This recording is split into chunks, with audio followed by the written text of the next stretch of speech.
आणि दिग्दर्शन वीणा बोरकर यांचं आहे. वीणाताईच एकच आहे. विशेष सहकार्य श्रीधर कुलकर्णी. रसदर्पण कार्यक्रमामधील तिसरा रस सादर करतो शौर्य. आपल्याला सगळ्यांनाच माहिती आहे 26 नोव्हेंबर 2008 रोजी मुंबईवर पाकिस्तानी आतंकवाद्याने भ्याड हल्ला केला. मुंबईची शान असलेलं हॉटेल ताज, कामा हॉस्पिटल, छत्रपती शिवाजी महाराज टर्मिनस म्हणजे आपलं British station, opera hotel, Leopold cafe, काही प्रवासी टॅक्सी, नरिमन हाऊस अशा अनेक ठिकाणी एकाच वेळी AK-47 घेऊन 10 आतंकवाद्यांनी अंधाधुंद गोळीबार करून 200हून अधिक लोकांचे, निष्पाप लोकांचे प्राण घेतले. हा इतिहास तर सगळ्यांनाच माहिती. पण हा हल्ला पाकिस्तानच्या लष्कर-ए-तोयबा या आतंकवादी संघटनेने केला होता. हे केवळ आणि केवळ आतंकवाद्यांपैकी अजमल कसाब याला जिवंत पकडल्यामुळे संपूर्ण जगाला कळू शकतो. अजमल कसाबला जिवंत पकडणाऱ्या वीर कॉन्स्टेबलचं नाव होतं तुकाराम ओंबळे. इस्माईल खान आणि अजमल कसाब हे दोघे आतंकवादी कामा हॉस्पिटलवर बेछूट गोळीबार करून बाहेर पडतात. बाहेर पोलिसांची गाडी उभी असते. त्यातून हेमंत करकरे, विजय साळसकर, अशोक तामटे बाहेर येऊन अगदी तुटपुंज हत्यारांसह या दोघांवर हमला करतात. पण यात तिघेही मारले जातात, शहीद होतात. पोलिसांची गाडी घेऊन दोघे आतंकवादी फरार होतात आणि काही अंतरावर पोलिसांची गाडी सोडून सिल्वर कलरची स्कोडा गाडी पळवतात. ड्रायव्हिंग करत असलेला अबू इस्माईल खान आणि बाजूला बसलेला अजमल कसाब गिरगाव चौपाटीकडे जाणाऱ्या रस्त्यावर स्कोडा गाडी नेतात. कॉन्स्टेबल अरुण जाधव हे सगळं बघतात आणि हेडक्वार्टरला फोन करून खबर देतात. इकडे गिरगाव चौपाटीवर आधीच जय्यत तयारीत असलेले हेमंत भावडणकर, संजय गोविलकर, भास्कर कदम आणि त्यांच्या पूर्ण टीमला आतंकवादी येत असल्याची खबर समजते. लाठी, काठी आणि पिस्तुली घेऊन संपूर्ण पोलीस फाटा रस्त्याची नाकाबंदी करून जय्यत तयारीत स्कोडा गाडीची वाट बघत थांबतात. 5च मिनिटात विधान भवनाच्या बाजूने गाडी वेगाने येताना दिसते. गाडीच्या पुढील काचेवर पाण्याचा फवारा आणि वायपर चालू करण्यात येतो. पोलीस फाट्यापासून 100 मीटर अंतरावर गाडी थांबते आणि पळून जाण्याच्या उद्देशाने युद्ध घेण्याच्या प्रयत्नात गाडी डिवायडरवर धडकते. बावलकर, भास्कर कदम आणि काही शिपाई स्कोडाच्या मागच्या बाजूला जातात आणि पाठीमागून अबू इस्माईलच्या डोक्यात गोळ्या घालतात. तो तिथेच मरण पावतो. इतक्यात बाजूला बसलेला अजमल कसाब गाडीचा दरवाजा उघडून खाली उतरतो. त्याला पकडण्यासाठी तुकाराम ओंबळे पुढे जातात आणि यस सर, हो सगळी तयारी झाली आहे आमची सर. Don't worry sir. हो sir. Yes sir. Okay sir. Yes sir. Yes sir. Okay sir. हो आम्ही नाकाबंदी केली आहे सगळीकडे. हो लक्ष आहे आमचं. Okay sir. Yes sir.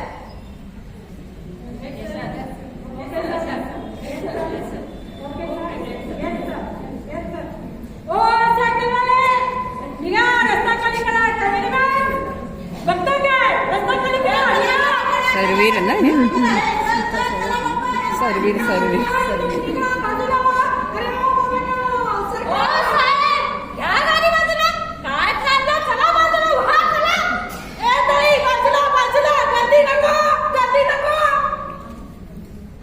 Hello 1 2 3.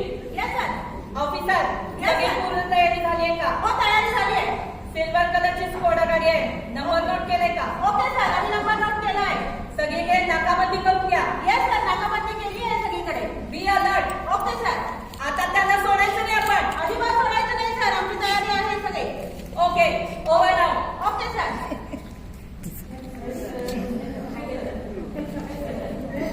Team member yes sir. Silver कलरची स्कोडा गाडी दिसत आहे. Yes position. सगळ्यात विनोद तोच प्रकार. होत आहे. अरे वा मस्त केलं कसं. असा भारी घेतला संगीता भारतात कळलं? जास्तीत जास्त लोकांना मारण्याचं प्रशिक्षण घेतलेलं शरण आल्याचं नाटक करणारा अजमल कसाब तुकाराम ओंबळे यांच्या पोटात AK-47 मधून 21 गोळ्या झाल्या.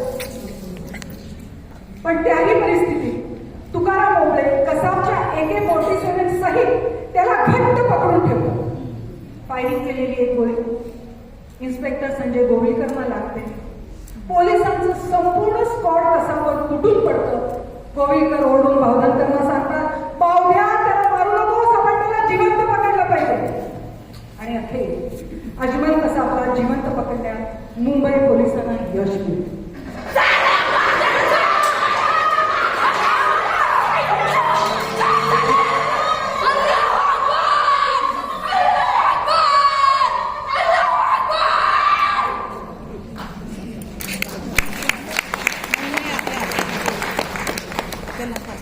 गुरमीत तडफडणाऱ्या कसाबला संपूर्ण प्रोटेक्शन मध्ये ताबडतोब गाडीत घालून दवाखान्यात नेण्यात येतं. पण तुकाराम ओंबळे मात्र तिथेच धारातीर्थी पडतात. त्यांना सुद्धा ताबडतोब ॲम्ब्युलन्समध्ये घालून हॉस्पिटलमध्ये हलवण्यात येतं. पण तिथे त्यांना मृत घोषित केलं जातं. निधड्या छातीनं कसाबला जिवंत पकडणाऱ्या तुकाराम ओंबळे यांच्या शौर्याला तोड नाही.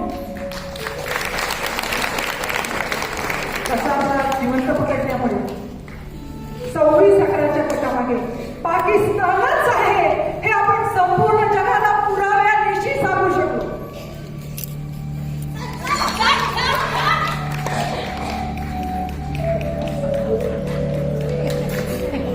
विचार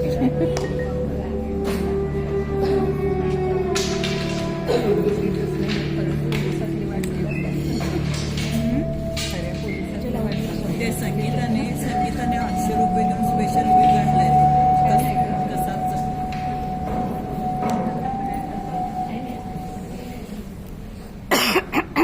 10 नोव्हेंबर 2012च्या आठवड्यावर कसाबला मुंबईच्या जेलमधून पुण्याच्या येरवडा जेलमध्ये गुप्तपणे हलवण्यात आलं.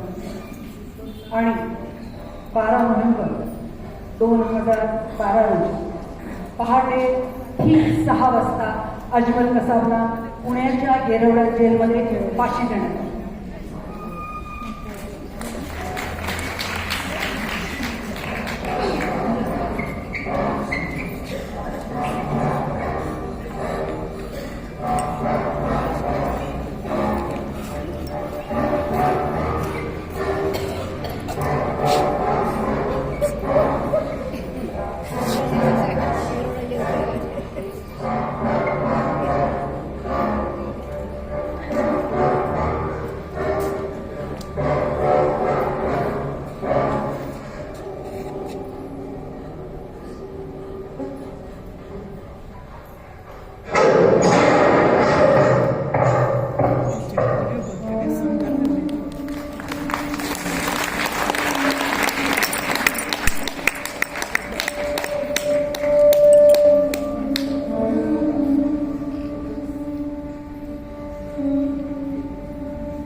केलेल्या या भ्याड हल्ल्यामध्ये आपले अनेक ऑफिसर्स, जवान, पोलीस अधिकारी, शिपाई मारले गेले.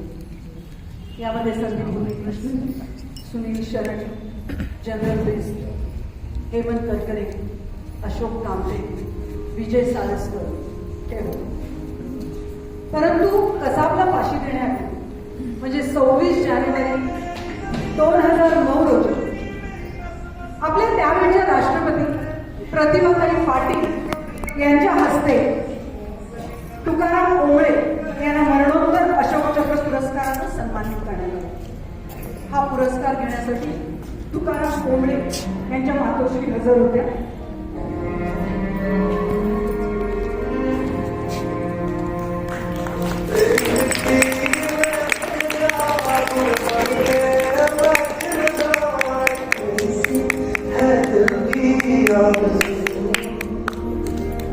तेरी नदियों में बह जाना तेरे खेतों